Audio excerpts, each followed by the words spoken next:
This is a national emergency. Our work here will ensure a peace mankind has never seen. The world will remember this day.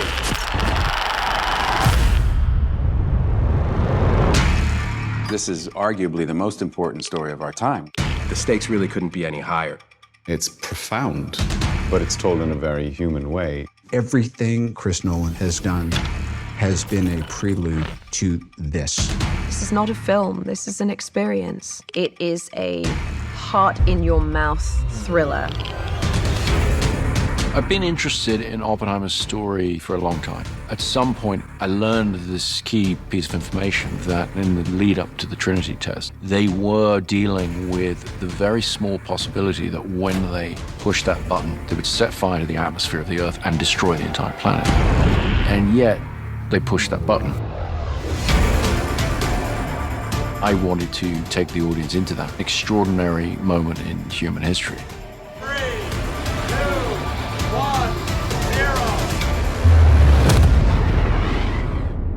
All America's industrial might and scientific innovation connected here.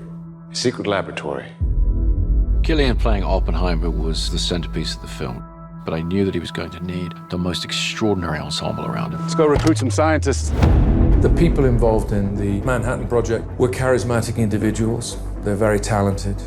The world that Oppenheimer inhabits is filled with rock star scientists. And I think because we have all these fantastic actors, you really buy that. It felt like I was playing sports with some of the best athletes. Every single person has come to set knowing that they have been hired because somewhere along the line, Chris thought that you did a good job. And this goes for crew as well. Action!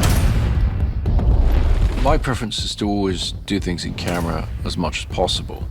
It sets a big challenge for every department to actually bring the reality of a thing there for the actors. Every crew member on this film has to adjust their work for the IMAX screen.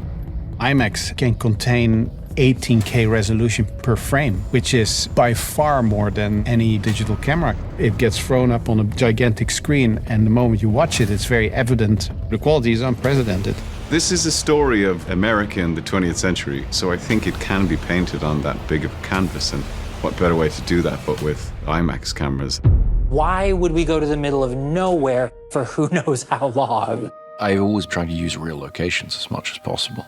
With location shooting or sets, the more things can just be real, the better they're going to feel to the audience. There's almost no studio work on this film. Everything is location.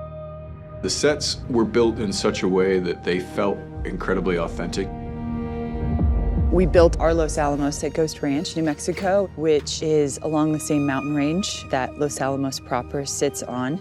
This was very important, and I based all of this on research. We built all of these buildings 360.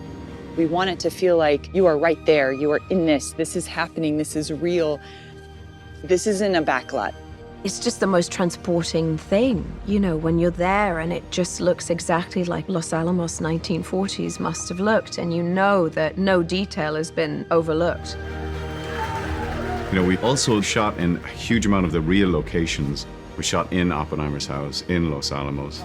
We shot in Princeton.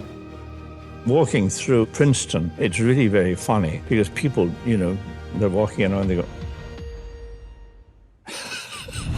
Shooting those scenes, playing the characters who really had versions of these events happen there, you just get a real charge out of it, you know? This is a matter of life and death. But I can perform this miracle. When you do Chris's movies, things that when you read a script you normally would think would be visual effects, you know that you're going to be doing this stuff practically. They had to film the world of quantum physics. Their whole unit was one big science project. I was daily very jealous. It's kind of back to the old days. We did a lot of experimentation. We came up with some very interesting analog methods of how to approach this, all of which was leading to the Trinity test, which had to feel nightmarish and terrifying in a way that computer graphics never really is. What we were able to get into the finished film, to me, is extraordinarily beautiful, but also very frightening. Working with this whole team was such a great camaraderie, and with the commonality of we are going to get this in camera. I love Chris's dedication to that. It really speaks to Chris and the way he directs. All of the energy goes around the camera. Like, we're all here to do the same thing. Chris makes films for theaters, for movie-going audiences. So you want to see that as it's designed to be seen. Watching this very different sort of film on that big screen, it sort of makes you gasp. You're right in their experience. This is, I think, a definitive moment in the history of modern filmmaking.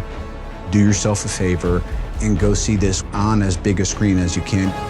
With the sound design and the score and the emotionality of it, this is an unforgettable, unmissable experience in a theater. You are the man who gave them the power to destroy themselves. We made Oppenheimer on the largest scale possible because the idea is to come and experience this. His story is monumental and epic and extraordinary. It really has to be seen on the big screen to be believed.